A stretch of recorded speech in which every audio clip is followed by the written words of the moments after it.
তুমি নেই কাছে, আসো না, আসো আমার পাশে। কে ওখানে? কে? সানডে হরনা, প্রতি রবিবার রাত 12টার পর, শুধুমাত্র অজানা বিডি বাংলায়।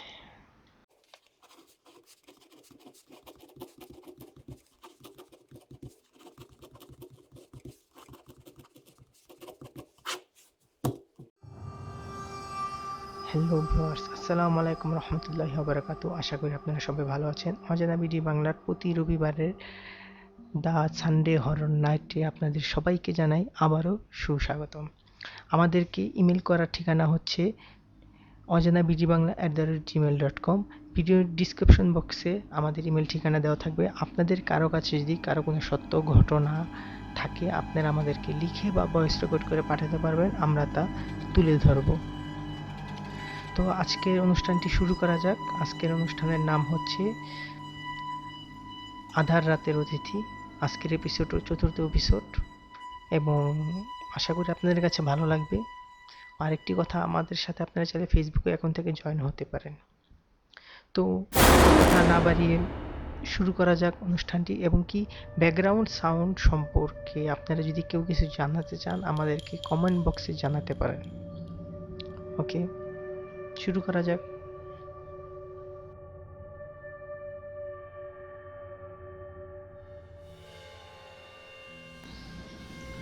জীবন অদ্ভুত এক জিনিস, তাই না? আর বাস্তব তা তো কখনো কখনো কল্পনাকেও হার মানায়।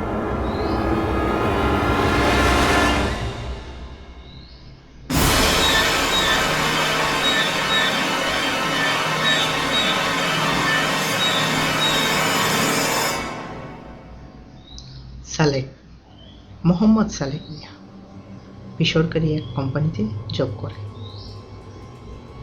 ঈদের লম্বা একটি ছুটি সামনে আসছে, সেই জন্য 4 বন্ধু মিলে ভাবছে কোথাও এক জায়গায় বেড়াতে যাবে। যেরকম বলা সেরকম কাজ, প্ল্যান করা শুরু। কোথায় যাওয়া যেতে পারে?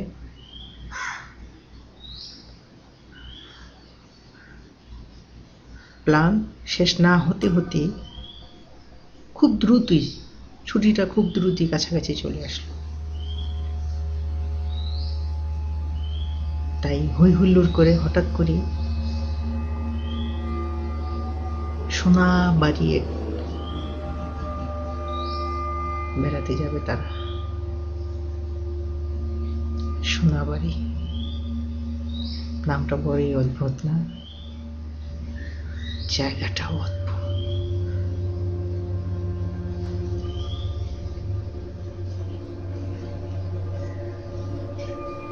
বাস্তব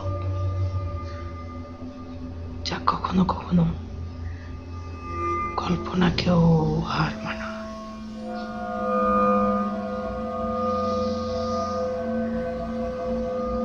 খুব সাদাসিধা মানুষ সালেক, চলে গেল বেড়াতে সোনাবাড়ি। যেতে যেতে অনেকটাই রাত হয়ে গিয়েছিল, সেই জন্য পথে এক চায়ের দোকানের সামনে গাড়িটা থামানো হলো।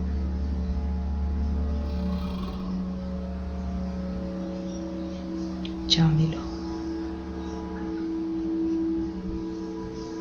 হঠাৎ করে দোকানদার চাচা বলে উঠল, সোনাবাড়ি যাচ্ছ সালেক? সালেক কিছুটা বিস্মিত হয়ে বলে উঠল, চাচা আপনি আমার নাম এবং আমরা যে সোনাবাড়ি যাচ্ছি সেটা কিভাবে জানলেন? বাস্তব বাস্তব আজও যা কখনো কখনো কল্পনাকেও হার মানায়।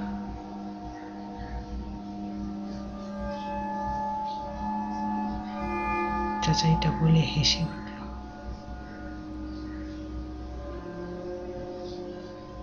তারপরে যাবার পথে ড্রাইভার আঙ্কেল মামা হঠাৎ করেই বলে উঠল, আমি এই রাস্তা দিয়ে বহুবারই আই যাই, কিন্তু ভাবনার বিষয় আমি একবারও এই দোকানদার চাচারে দেখিনি। হয়তো নতুন দিছে হয়তো।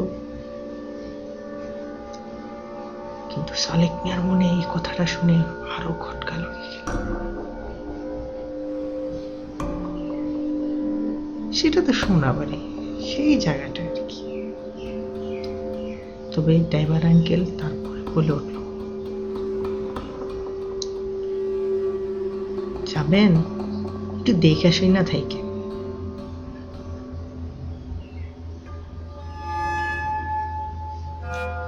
আমি আপনার ঘরে 7 দিন পরে আবার নিবারাম, বুঝছেন?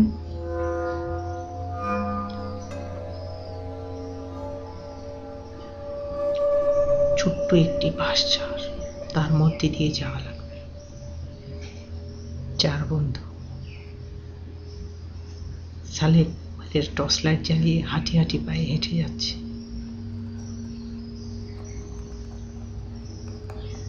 কিন্তু আজব ব্যাপার হলো, সেটা তো শীতকাল, কোথাও কোনো বাতাস নেই। হঠাৎ বাঁশঝাড়ের মধ্যখান দিয়ে হেঁটে যাওয়ার পথে এত বাতাস!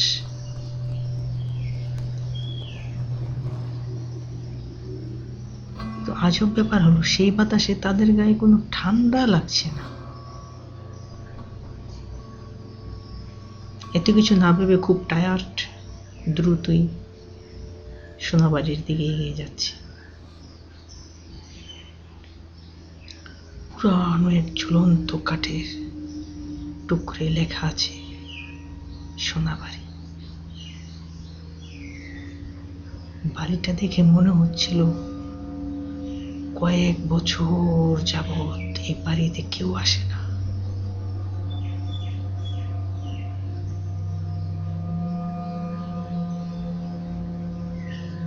গেটে ধরা মাত্রই বাড়ির ভিতর থেকে একটি আওয়াজ ভেসে এলো।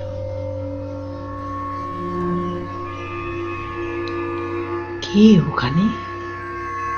কে? সালেক, বাবা তুই আইসিস?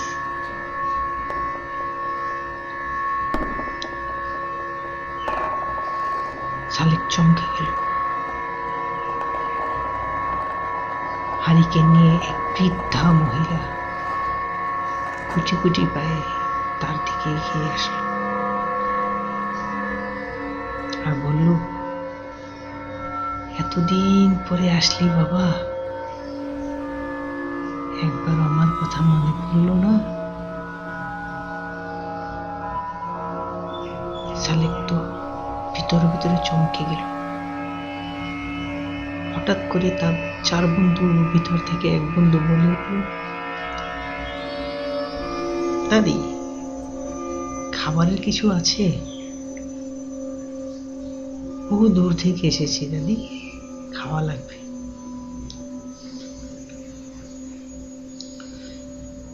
সালেক ওই বন্ধুর কথা শুনে এত কথা না ভেবে ভিতরে ঢুকে গেল। কিন্তু তারা জানতে পারতো না আজকে রাত্রে তাদের সাথে কি হবে। কি হবে?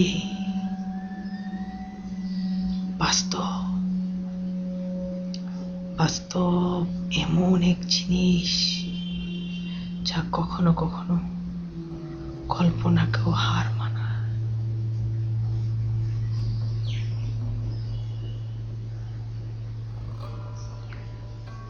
ঘরের ভিতর যেতেই একটা পচা বসকা ফটকা একটা গন্ধ সালেকের নাকে আসলো। সালেক বলে উঠল, এই মন্টু, এমন পচা বটকা গন্ধ কোথা থেকে? মিন্টু হচট করে বলে উঠল, এতটা পথ পাড়ি দিয়ে আসলাম, তোর নাকে শেষ পর্যন্ত এই গন্ধই আসে? আয় চল আগে খেয়ে নি। সবাই কোনো মতন হাত মুখ ধুয়ে খেতে বসে গেল। চম্পট খাওয়া হলো। বিছানায় যেতে না যেতেই সবাই ঘুম। আমিও তো টায়ার্ড। কোন সময় জানি দৌড় চোখ লেগে আসলো, ভাবতেই পারলাম না। হঠাৎ রাতে কোনো একটা শব্দে আমার ঘুম ভেঙে গেল।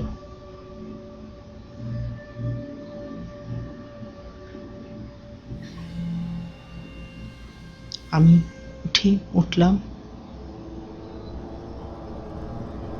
কিন্তু আজব ব্যাপার হলো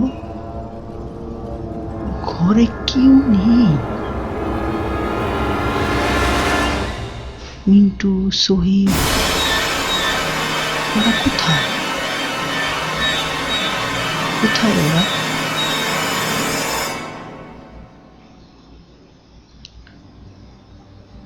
অন্ধকার ঘরে আমি একা। হঠাৎ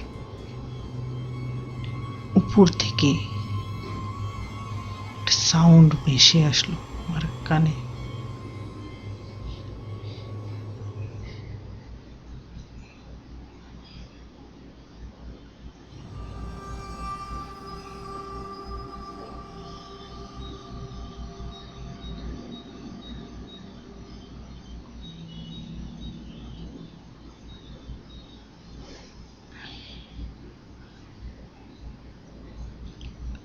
আমি রুম থেকে বের হলাম মোবাইলের টর্চ লাইট জ্বালিয়ে।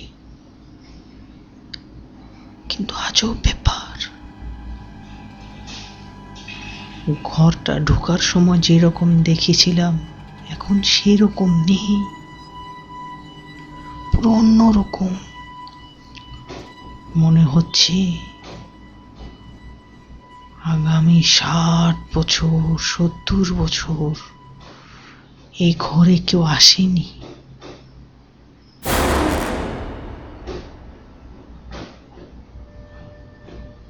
উপরতলার এক সিঁড়ি দেখতে পেলাম। হাঁটি হাঁটি পায়ে উপরে চলে গেলাম।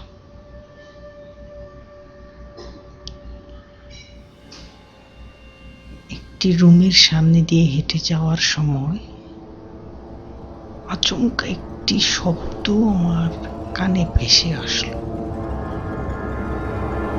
শব্দটা যেরকম হাঁটি গরু চিবিয়ে খাওয়ার মতো।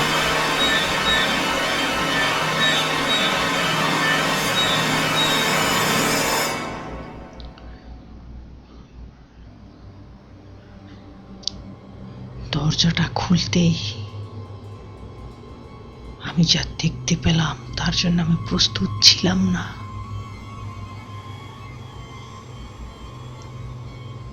আমার 4 বন্ধু এসেছিলাম। 3 বন্ধুর মাথা ও বৃদ্ধা মহিলার হাতে।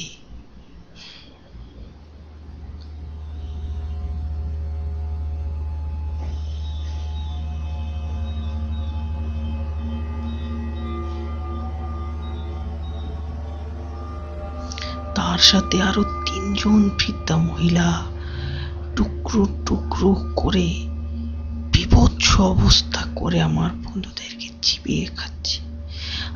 আমি দৌড়ে নিচে নেমে এলাম, কিন্তু আমি যাওয়ার কোনো রাস্তা খুঁজে পাচ্ছি না।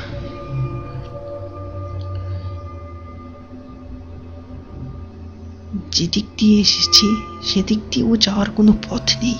মনে হচ্ছে এটা কোনো ঘর না, এটা কোনো ঘর না, এটা কোনো ঘর না।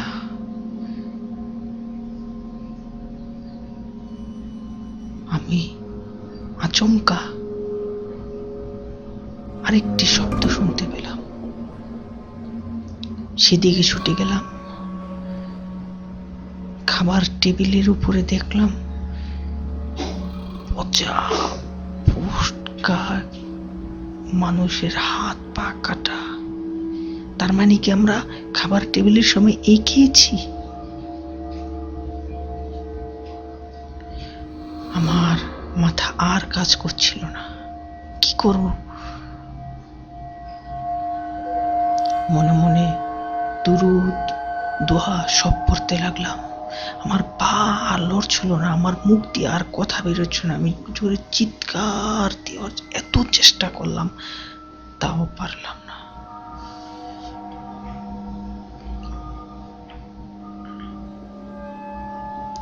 হঠাৎ করে আমি সেন্সিলেন্স হয়ে গেলাম।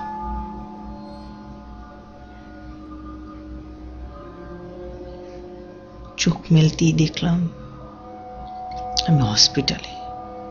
আমার পাশে আমার 3 বন্ধু। জ্ঞান ফিরতি মিন্টু এসে বলল, এই তুই কোথায় গিয়েছিলি? তোর কি হয়েছে?